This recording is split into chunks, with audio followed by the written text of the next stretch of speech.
जय हिंद स्टूडेंट्स, कैसे हैं आप लोग? बढ़िया है, बढ़िया से पढ़ते रहिए बेटा। है चलिए, एनडीए 2024 फिजिक्स, आज हमारा थर्ड लेक्चर ऑन डायमेंशंस। ठीक है, कल मैंने सेकंड लेक्चर में 42 डायमेंशंस किए और मैं सोच रहा था कि भाई डायमेंशन के बाद थोड़ा एप्लीकेशन कर लेंगे। यहाँ बेटा इससे पहले तो 50 कर लेते हैं, 50 डायमेंशंस कर लेते हैं। कुछ जो छूट गए डायमेंशन, इंपॉर्टेंट डायमेंशंस हैं, वो भी हम याद करते हैं। बड़े इंपॉर्टेंट निकाले हैं मैंने इसमें। तो सबसे पहले बात करते हैं इम्पल्स। इम्पल्स यानी जैसे जब हम जैसे आप लोग क्रिकेट खेलते होंगे, ठीक है, जैसे क्रिकेट खेले, बॉल हमारे टुवर्ड आती है, हम बैट से बॉल को हिट करते हैं, बॉल बहुत दूर चली जाती है।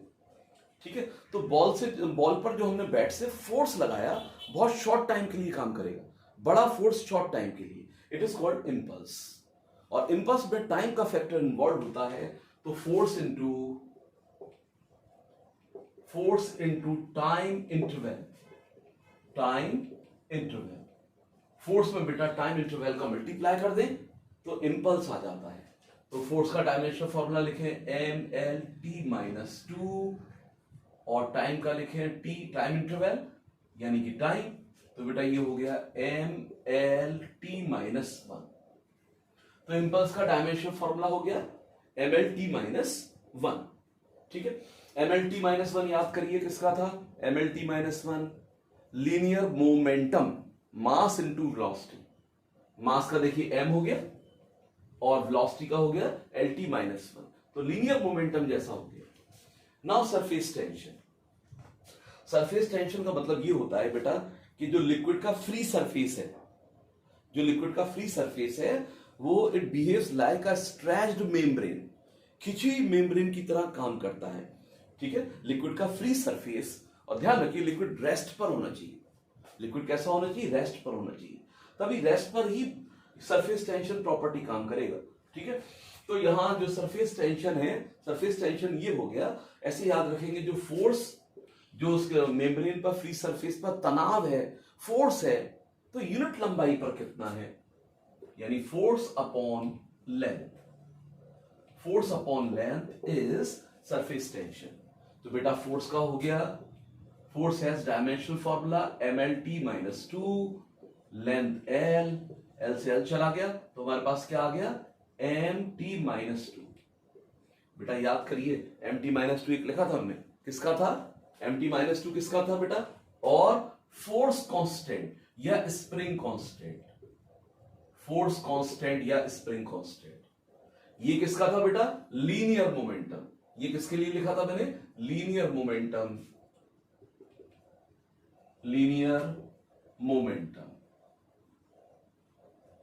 ये लीनियर मोमेंटम के लिए लिखा था, किसका? mL_t-1। और ये किसके लिए लिखा है? Force constant m_t-2।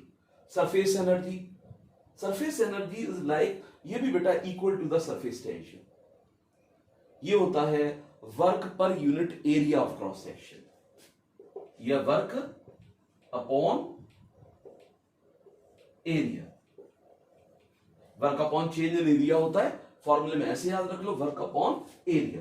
बेटा वर्क का क्या होगा? वर्क का देखिए mL_t-2, एरिया L2, तो L2 चला गया, क्या आ गया हमारे पास? It is m_t-2। मैंने कहा था कि ये किसकी तरह है? It is equal to, surface energy is equal to surface tension. तो दोनों का ध्यान रखिए, ऐसे मिलान के लिए दे सकता है, मतलब ऐसे पता करने के लिए which physical quantities have the same dimensional formula m_t-2, और फिजिकल क्वांटिटी कॉम्बिनेशन लगा दिए, लिख देंगे question. Surface tension, force constant, surface energy, जहां पे तीनों दिख जाएंगे वो आंसर हो जाएगा। नाउ बेटा मोमेंट ऑफ इनर्शिया। जो मोमेंट ऑफ इनर्शिया है, इसको ध्यान रखिए, मास इनटू डिस्टेंस का स्क्वायर, बेटा मास के लिए m हो गया और डिस्टेंस का square L2, mL2 moment of inertia. ठीक है, नाउ अब बात करते हैं कुछ ग्रेडियंट। कॉमन टर्म यूज किया जाता है ग्रेडियंट, उसका मतलब समझ लीजिए। फिर किसी भी फिजिकल क्वांटिटी का ग्रेडियंट निकालना हो तो आप कंसेप्ट समझ जाएं, फिर उसे निकाल देंगे। ठीक है, इन्हें हटा देते हैं।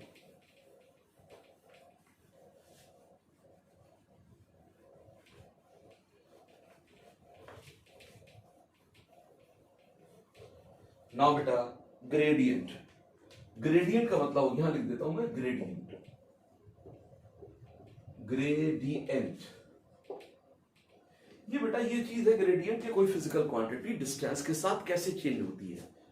जैसे हम ऑल्टीट्यूड यानी हाइट पर ऊपर की तरफ मूव करें इन अपवर्ड डायरेक्शन, सोच के बताइए ऊपर जाने पर एटमॉस्फेरिक प्रेशर में क्या चेंज आएगा, एटमॉस्फेरिक प्रेशर में क्या चेंज आएगा ऊपर, अगर हम ऊपर वर्टिकल अपवर्ड जा रहे हैं तो एटमॉस्फेरिक प्रेशर डिक्रीजेस, डिस्टेंस के साथ यानी हाइट के साथ लगातार डिक्रीज करेगा, ठीक है।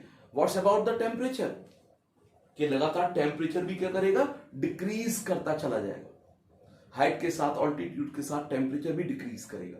तो बस जो फिजिकल क्वांटिटी है डिस्टेंस के साथ कैसे चेंज होती है, इट इज कॉल्ड ग्रेडियंट। तो ग्रेडियंट किसी फिजिकल क्वांटिटी के साथ यूज किया जाएगा बेटा, जैसे अब मैं यही लिखूं ग्रेडियंट ऑफ प्रेशर, मैं लिखूं ग्रेडियंट ऑफ प्रेशर, तो ये कैसे, ये मैंने कहा एटमॉस्फेरिक प्रेशर हाइट के साथ कैसे चेंज होगा, यानी सिंपली ध्यान रखिए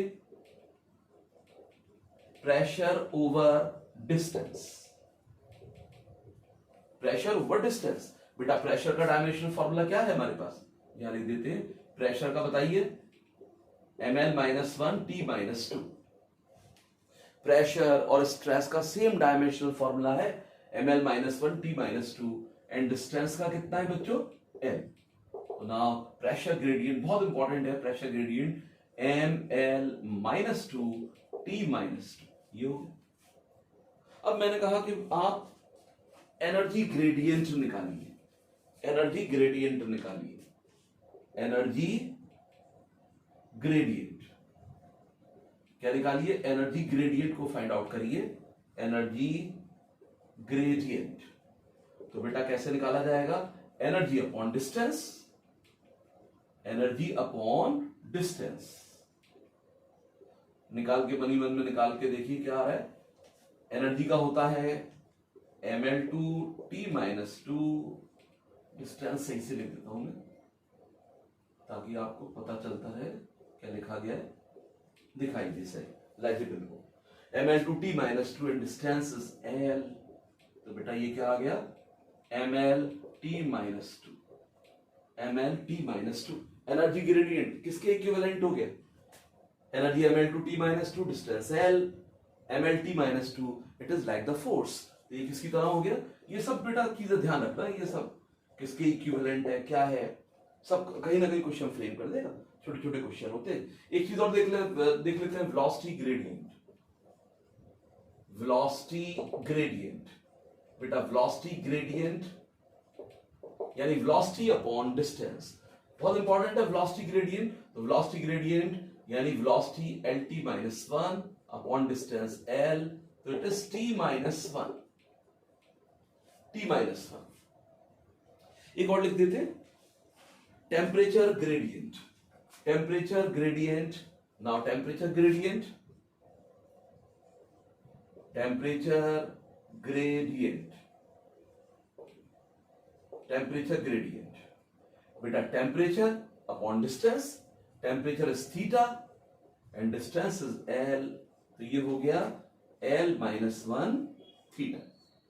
अच्छा सोच के बताइए L इंटू थीटा किसका लिखा गया था, L into theta, distance into temperature, Wien's constant, Wien's constant लिखा था ना मैंने, Wien's constant lambda into T, lambda L हो गया और टी क्या हो गया, ये Wien's constant, it is Wien's constant lambda T, ध्यान रखिएगा है, lambda T Wien's constant L theta होता है, ये L-1 थीटा है, ठीक है। नाउ ये क्लीन कर देते हैं,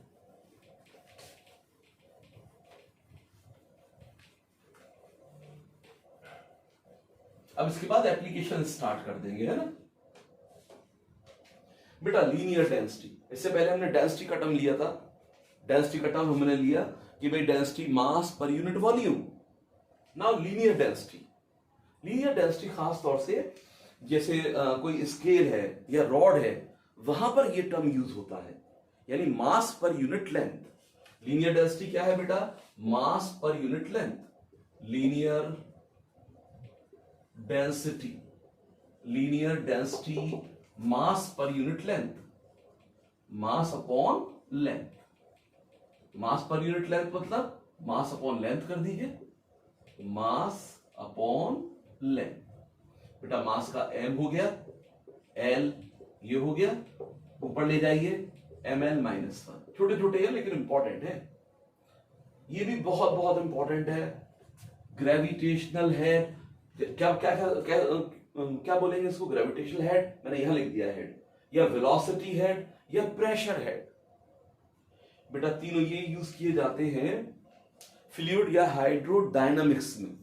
फ्लूइड डायनामिक्स या हाइड्रोडायनामिक्स, जब लिक्विड फ्लो करता है उस टाइम इसकी प्रॉपर्टीज क्या होती हैं, वहां एक थ्योरम पढ़ेंगे, ठीक है, बर्नौलीज थ्योरम, और जिसके बेस पे एक प्रिंसिपल काम कर रहा होगा, प्रिंसिपल ऑफ कंटिन्यूटी। ठीक है बेटा, यहां पे gravitational head, velocity head, pressure head, ये सबके डायमेंशन एल हैं। हाइट को इंडिकेट करेंगे, लेंथ को इंडिकेट करेंगे, सबका डायमेंशनल फॉर्मूला क्या होगा? एल के बराबर। दिमाग में रखिए बेटा, इसको कभी ना कभी चिपका देगा इसमें कि भाई gravitational head, velocity head. Gravitational head बहुत कई एग्जामों में पूछा है, ग्रेविटेशनल हेड, वेलोसिटी हेड। ठीक है, तो ये किसके बराबर?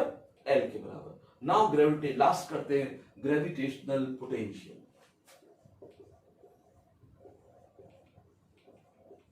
ग्रेविटेशनल पोटेंशियल, बेटा ग्रेविटेशनल पोटेंशियल।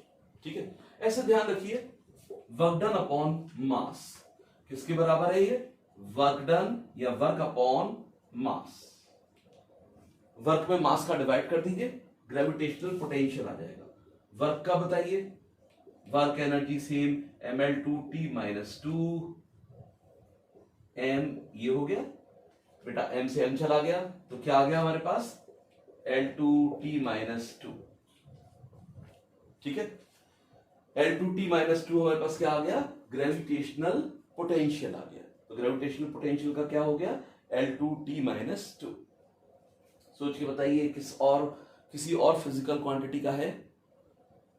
ये किसी और फिजिकल क्वांटिटी का बन रहा है? कल किया था बेटा हमने, लेटेंट हीट। लेटेंट हीट यानी हीट अपॉन मास, हीट मतलब energy, heat energy upon mass, तो सेम आ जाएगा L2t-2। तो ये तो रही बेटा यहां पर डायमेंशनल फॉर्मूला की बात, डिफरेंट इंपॉर्टेंट फिजिकल क्वांटिटी के डायमेंशंस या डायमेंशनल फॉर्मूला क्या क्या होते हैं। ठीक है, तो ये सब दो चार बार पढ़ेंगे, फॉर्मूला ध्यान रखेंगे, फॉर्मूला से डायमेंशनल फॉर्मूले बनाने की कोशिश करेंगे। खाली डायमेंशनल फॉर्मूला याद मत करिए, याद नहीं हो पाएंगे, कुछ तो याद हो जाएंगे, बाकी याद नहीं हो पाएंगे, बाकी फॉर्मूला से ही तैयार करिए। अब एक दो चीजें हमें ध्यान रहना चाहिए, एक दो चीजें हमें दिमाग में रखना चाहिए कि भाई जो ट्रिग्नोमेट्रिकल रेशियोज होते हैं, जो ट्रिग्नोमेट्रिकल रेशियोज होते हैं, ट्रिग्नोमेट्रिकल, मेरा जिक्र हुआ था जब बेसिक ऑफ फिजिक्स हमने किया, trigonometrical ratio, sine, cos, tan etcetera, ये मैंने ट्रिग्नोमेट्रिकल रेशियो यूज किए। बेटा मैंने साइन को क्या लिखा था, याद करो थोड़ा, sine theta perpendicular over hypotenuse, यानी इन राइट एंगल ट्राइंगल के अंदर मैं यूज करता हूं ये 90 degree, right angle triangle. 90 degree के सामने हमेशा क्या होता है? हाइपोटेनस, हाइपोटेनस, ये बेस हो गया, ये हाइपोटेनस, ये क्या हो गया? हाइपोटेनस, ये परपेंडिकुलर हो गया, परपेंडिकुलर, और ये क्या हो गया? हाइपोटेनस, यानी 90 डिग्री के सामने हाइपोटेनस होता है। बेटा साइन थीटा होगा perpendicular over hypotenuse, perpendicular upon hypotenuse, ये फॉर्मूला था, एक ही यहां इंडिकेट कर दे रहे। तो बेटा अगर मैं यहां पे परपेंडिकुलर यानी लेंथ, हाइपोटेनस ये भी लेंथ, तो अगर मैं डायमेंशनल फॉर्मूला लिखूं एल एल, तो क्या आ जाएगा? डायमेंशनलेस। तो always keep in your mind all the trigonometrical ratios कैसे होते हैं? डायमेंशनलेस होते हैं, डायमेंशनलेस, नो डायमेंशन, इनका कोई डायमेंशन नहीं होगा। m0 l0 t0, क्योंकि प्योर रेशियो है बेटा ये, ठीक है, ये ध्यान रखेंगे। ऐसे ही कई बार फिजिक्स में हम यूज करेंगे, रेडियो एक्टिविटी में यूज करते हैं, केमिकल काइनेटिक्स में भी यूज करते हैं, ठीक है, एक्सपोनेंशियल फंक्शन यूज करते हैं, एक्सपोनेंशियल फंक्शन सब बेटा इसके ऊपर क्वेश्चन फ्रेम हो जाएंगे, छोटे छोटे कंसेप्ट है जैसे ये, इसके ऊपर बहुत अच्छे क्वेश्चन बनेंगे, अभी डिस्कस करते हैं, ठीक है। एक्सपोनेंशियल फंक्शन यानी ई के टर्म में माइनस एल्फा टी हमें दे रखा है, ये कोई फंक्शन दे दिया y is equal to e raise to the power minus alpha T, ये कोई रिलेशन दे दिया, तो ये एक्सपोनेंशियल फंक्शन कहलाता है ई। बेटा ये भी, इसकी पावर भी क्या होती है, डायमेंशनलेस होती है, इसकी कोई भी पावर लगी होगी, ये पावर क्या होगी, डायमेंशनलेस, हमेशा ध्यान रखना, इसका कोई डायमेंशन नहीं होगा, डायमेंशनलेस, इसके कोई डायमेंशंस नहीं होते हैं। तो ऐसी जगह ना, जैसे अगर मैं कहूं कि ये टी है, ये तो टाइम है, और अल्फा का डायमेंशन क्या होगा, यही हमारा सवाल बन जाएगा कि भाई अल्फा का डायमेंशन क्या है, सवाल दे दिया कि अल्फा का डायमेंशन निकालिए। हमें यह ध्यान रखना है कि भाई ई की पावर जो होगी डायमेंशनलेस होगी, ठीक है, तो उससे हम निकाल लेंगे, अभी हम सवाल करेंगे तो उसको ले लेंगे कि भाई कैसे हम यहां पर, वैसे भी आप देखिए अल्फा होना चाहिए 1/t, टी से टी कैंसिल हो जाएगा, डायमेंशनलेस हो जाएगा, ठीक है, अभी करेंगे इसको। तो नाउ ये बड़ी इंपॉर्टेंट कंसेप्ट होती है, अब देखो कैसे यूज की जाएंगी उन्हें देखते हैं।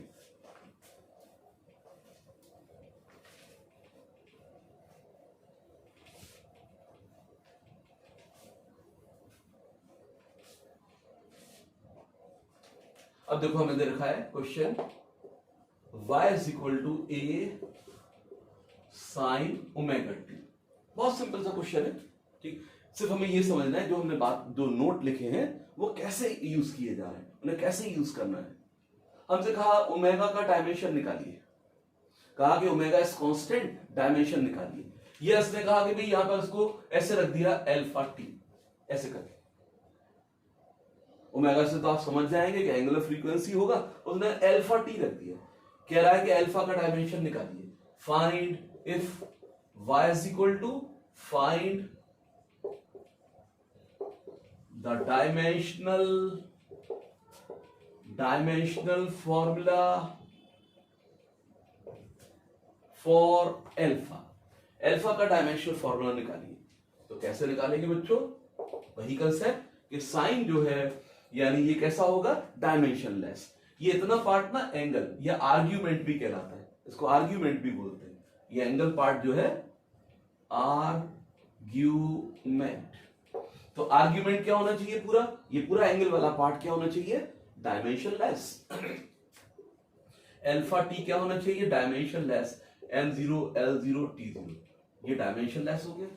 वीडियो देख ले बेटा, ठीक, m0 l0 t0, अब देखो यहां पे अल्फा, अब t is the time, t का डायमेंशन चिपका दो, m0 l0 t0, अब इसको नीचे ले आओ, जब बेटा नीचे डिवाइड करेंगे m0 l0 t0 divided by t, अब t ऊपर चला जाएगा, यहां पावर 1, अंडरस्टूड है, लिखते नहीं है, फिर भी लिख दे रहा हूं मैं, इसको ऊपर ले जाए, t बिकम्स माइनस, या तो मैं इसको लिख दूं देखो m0 l0 t माइनस, या simply I can write t minus, ये डायमेंशन आ गया, ठीक है। तो ध्यान रखेंगे बेटा इसके अंदर कि ऐसे ट्रिग्नोमेट्रिकल फंक्शन में हम ऐसे डायमेंशन पता कर सकते हैं किसी पैरामीटर का, किसी कांस्टेंट का। अब देखो ऐसे ही एक एक्सपोनेंशियल फंक्शन का लेते हैं, तो बीच बीच में अच्छे अच्छे सवालों में ये सब कंसेप्ट यूज होते रहेंगे बेटा, ध्यान रखना ये है।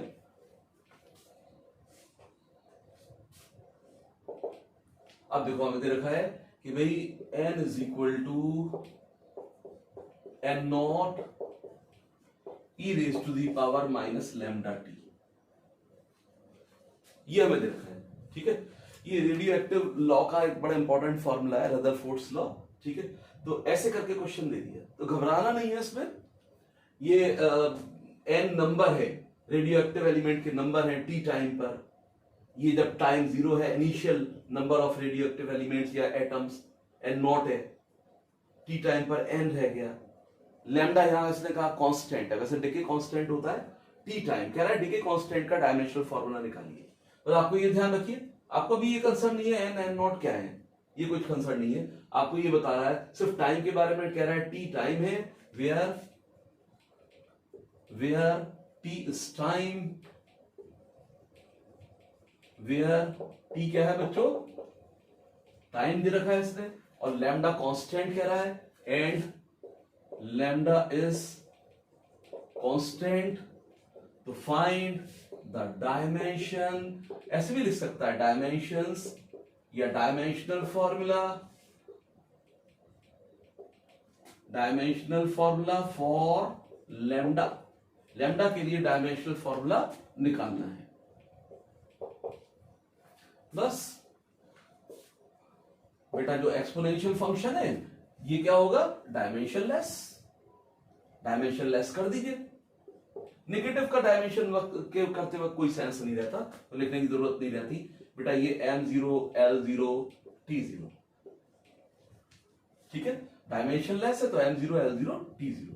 अब यहां पर t का डायमेंशन रख दो, t is time, m0 l0 t0, तो बेटा यहां पर भी लैम्डा का डायमेंशन t-1 हमारे पास आ जाता है। ऐसे बेटा हम इसके डायमेंशंस फाइंड आउट कर लेते हैं, ठीक है। अब आगे बढ़ते हैं।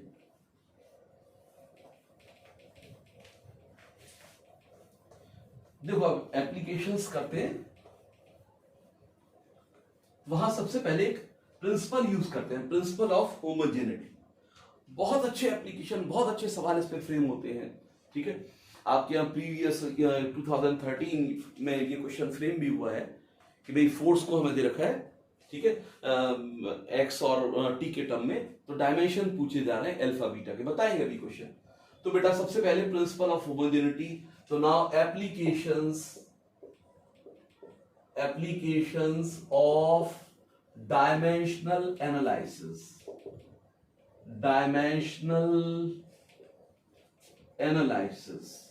बेटा जो हमने डायमेंशन एनालिसिस अभी किया है, सब डायमेंशंस पढ़ रहे हैं, ठीक है, इनके एप्लीकेशंस क्या हैं, कहां कहां इसको अप्लाई कर सकते हैं। तो नंबर 1 हम प्रिंसिपल ऑफ होमोजेनिटी लगाकर, ठीक है, हम डिफरेंट फिजिकल क्वांटिटी के डायमेंशंस और यूनिट्स पता कर सकते हैं bye using principle of homogeneity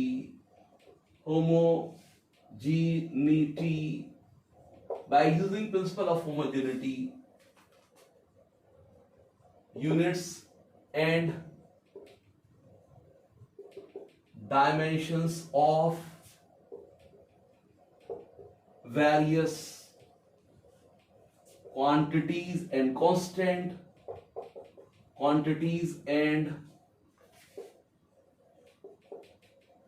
constants can be determined by using principle of homogeneity, units and dimension of various quantities and constant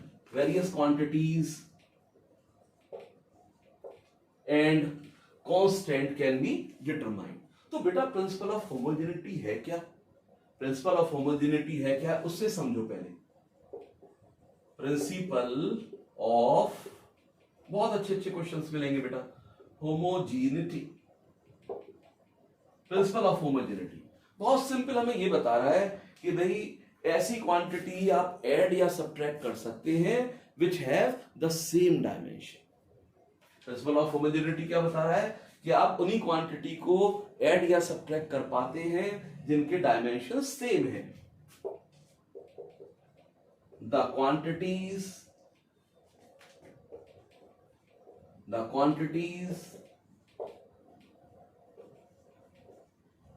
having the same dimensions का यहां मतलब dimensional formula है, the quantities having the same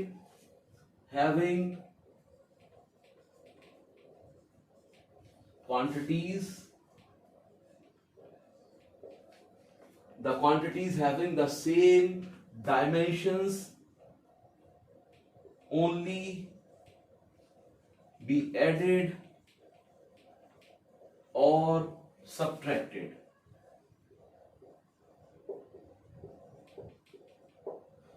भाई वही quantities जुड़ेंगी, यानी जिनके dimension same होंगे वही घटेंगी जिनके डायमेंशंस सेम होंगे। तो समझते हैं बेटा इस चीज को। देखो जैसे पहले एक समझा देते हैं फिर हटाते हैं। जैसे एक इक्वेशन है, equation of motion v is equal to u plus at। अब देखो यहां पे इस इक्वेशन में तीन टर्म्स हैं, ठीक है, u है, v है और at है। राइट हैंड की बात करें, u और at आपस में जोड़े जा रहे हैं। यही तो हमसे कह रहा है, ऐसी क्वांटिटी जिनके डायमेंशन सेम होंगे वही जुड़ी जाएंगी, वही जुड़ पाएंगी, यानी u का जो डायमेंशन होगा वही at का डायमेंशन होगा। चेक करते हैं पहले u का डायमेंशन। u का डायमेंशन क्या है? It is velocity, initial velocity. u is initial velocity, v is final velocity, a is acceleration, u क्या है? इनिशियल वेलोसिटी, v क्या है? फाइनल वेलोसिटी, a क्या है? Acceleration, a is acceleration.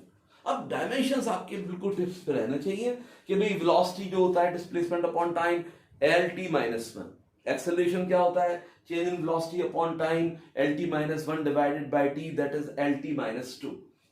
तो अब बेटा यहां पे at, a का हो गया lt माइनस टू, टाइम का हो गया t, तो मिला के दोनों का कितना आ गया? It is lt minus one. lt minus one ये हो गया, इसका भी lt माइनस वन और इसका भी lt माइनस वन। तो तीनों टर्म के सेम डायमेंशंस हैं, सेम डायमेंशन के टर्म ही जुड़ पाएंगे। यही बेटा कसौटी एक क्राइटेरिया होता है, कोई इक्वेशन सही है या गलत है, इसी क्राइटेरिया पर हम चेक करते हैं। तो अगला एप्लीकेशन हमारे यही रहेंगे, ये चेक करेंगे, एस्टैब्लिश करेंगे रिलेशन, ठीक है।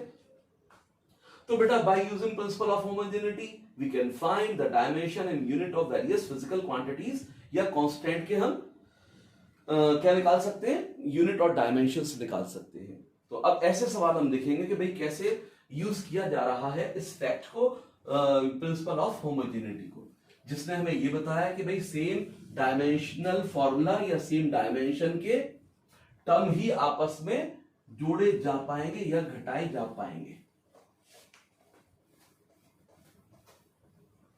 बहुत बेहतरीन क्वेश्चन है। If f is equal to, पहले चलो और ले लेते हैं एक दूसरा, u is equal to alpha t plus beta x। बेटा ये रिलेशन दे दिया मुझे, v is equal to alpha t plus beta x, where t is time, t क्या है बच्चों? Time, x distance, alpha and beta are constants, alpha beta are constants. तो हमें फाइंड आउट करने हैं, find the dimensions of alpha and beta, find the dimensions of alpha and beta. बेटा हमें alpha और बीटा के डायमेंशंस पता करने हैं, ठीक है। पॉज करके कर सकते, चलिए समझते हैं। बेटा यहां पे v क्या है? v वेलोसिटी, इसको और लिख दीजिए, v is velocity, v velocity है, t टाइम है, x डिस्टेंस है, अल्फा बीटा कांस्टेंट है इन द गिवन क्वेश्चन, ठीक है। बेटा अब यहां पे तीन टर्म यहां पर इक्वेशन में, तो तीनों टर्म के डायमेंशन शुड बी सेम। ये डायमेंशन इसके साथ जोड़ा जा रहा है, अल्फा टी बीटा एक्स के साथ एडिशन में है, तो अल्फा टी और बीटा एक्स के डायमेंशन सेम होंगे। और किसके सेम होंगे? इनका सम किसके बराबर है? v, तो v के डायमेंशन के बराबर होंगे। तो बेटा यहां पे alpha T dimensions of alpha T dimension of alpha T, पहला टर्म, पहला पैरामीटर जो है, पहला टर्म अल्फा टी है, दूसरा बीटा एक्स। अल्फा टी के डायमेंशंस होंगे same as that of velocity dimensions of v। बेटा यहां पे अल्फा टी के डायमेंशन क्या है, अल्फा का तो हमें निकालना है, टी का टाइम तो t हो गया, बेटा वेलोसिटी का डायमेंशन lt माइनस 1। अब देखो t को नीचे ले आओ तो alpha is equal to lt minus 1 divided by t, it is lt minus 2। क्या आ गया, lt माइनस 2, ये lt माइनस 2 हो गया। तो यहां बच्चों अल्फा के डायमेंशंस कितने हो गए, lt माइनस 2। नाउ जो v का डायमेंशन है वही बीटा x का होगा, तो बीटा x का डायमेंशन किसके बराबर, v का डायमेंशन। तो v का डायमेंशन क्या है, lt माइनस 1, बेटा बीटा x क्या है, डिस्टेंस, इसका डायमेंशन क्या हो गया l, तो lt माइनस 1 ये आ गया। Hence beta is equal to lt minus 1 upon l। तो l से l चला गया, l से l चला गया बेटा, क्या आ गया, it is t minus 1, t minus 1 ये आ गया। ठीक है, तो इस तरीके से बेटा हम यहां पे अल्फा बीटा के डायमेंशंस फाइंड आउट कर लेते हैं। और क्वेश्चंस देखते हैं।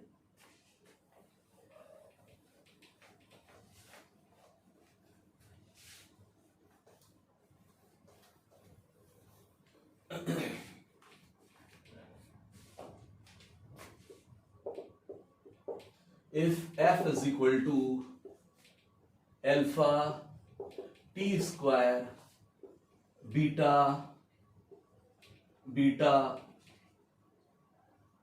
या चलिए ऐसे करिए, बीटा नीचे लिख दीजिए इसको, बीटा अपॉन एक्स, ये दे रखा है। If f is equal to alpha t square plus beta upon x where t time x distance, ठीक है, अल्फा बीटा कांस्टेंट्स, और f क्या है यहां पर, फोर्स। f क्या है बच्चों, force.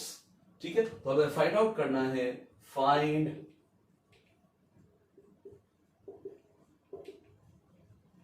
The dimensions of number 1 alpha into beta, number 2 alpha upon beta, ऐसे करके। तो भाई चाहे अल्फा बीटा इंटू करवाए या डिवाइड करवाए, अल्फा बीटा चाहिए आपको, मेन आपको अल्फा बीटा निकालना है। ठीक है, पॉज करके कर सकते हैं ना, शुरू करते हैं बेटा। f, जो f का डायमेंशन है, f is force, mlt minus 2, इसके डायमेंशन अल्फा टी स्क्वायर के dimension and beta upon x के डायमेंशन आइडेंटिकल होंगे। तीनों टर्म के, इस इक्वेशन में तीनों टर्म के all three terms have the same dimensions. तो dimension of alpha T square is equal to dimension of force,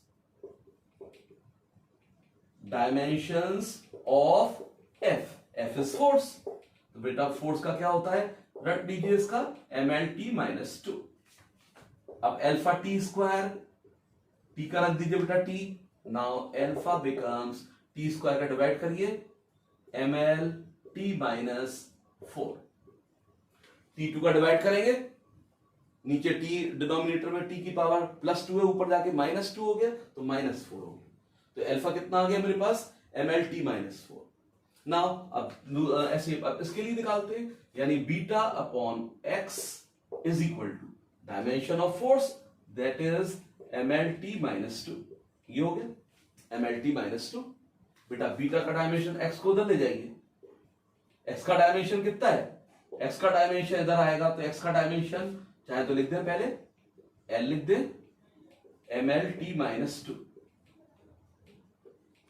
now multiply करिए, beta is equal to ml2 t minus 2। तो बेटा बीटा का डायमेंशन, अल्फा का dimension ये आ गया। अब जो भी चीज निकालनी है आपको निकाल सकते हैं। Number 1 alpha into beta, alpha कितना है mlt माइनस 4 और ml2 t माइनस 2 का मल्टीप्लाई करना है। डायरेक्ट कर दे multiply, m into M, M square हो गया, ठीक है।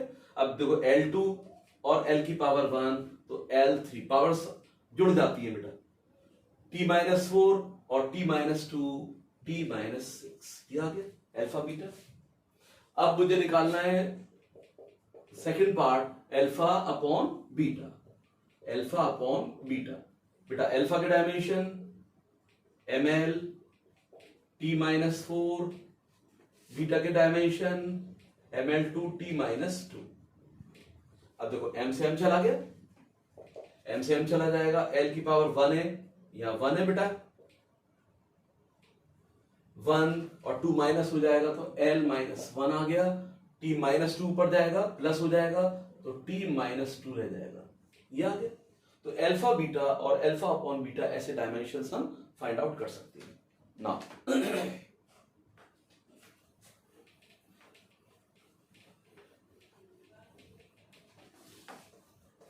अब कुछ होमवर्क करना, घर पे होमवर्क करना इसको।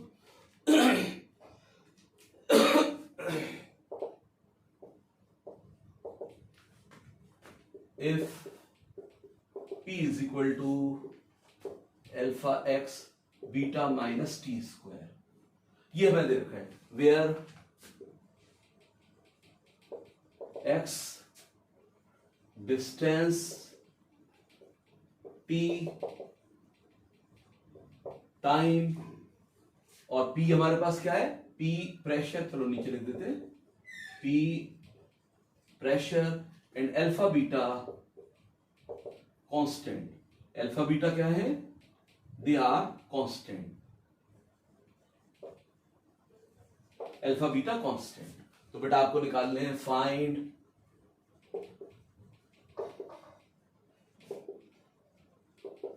The dimensions of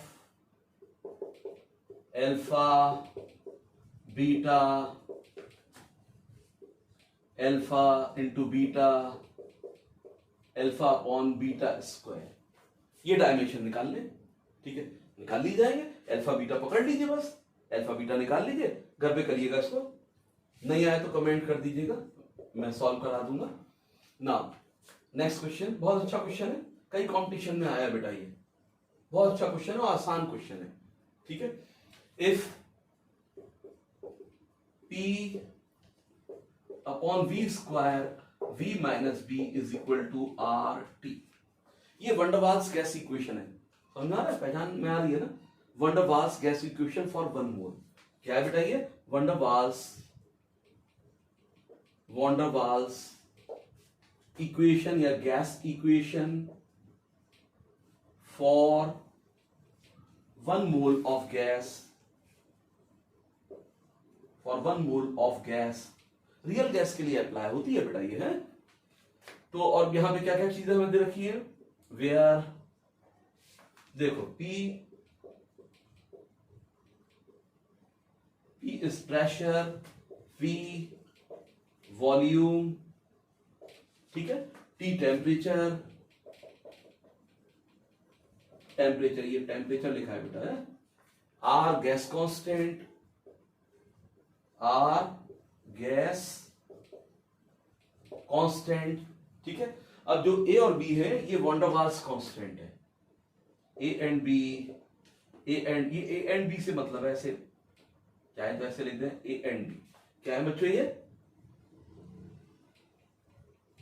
वंडरवाल्स constant. तो आपको बेटा इन कांस्टेंट के डायमेंशंस निकालने हैं, हमें क्या निकालना है, डायमेंशन ऑफ, फाइंड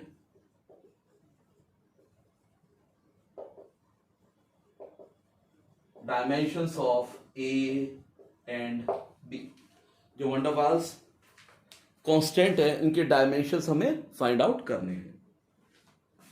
तो इसको करिएगा, बहुत इंपॉर्टेंट क्वेश्चन है।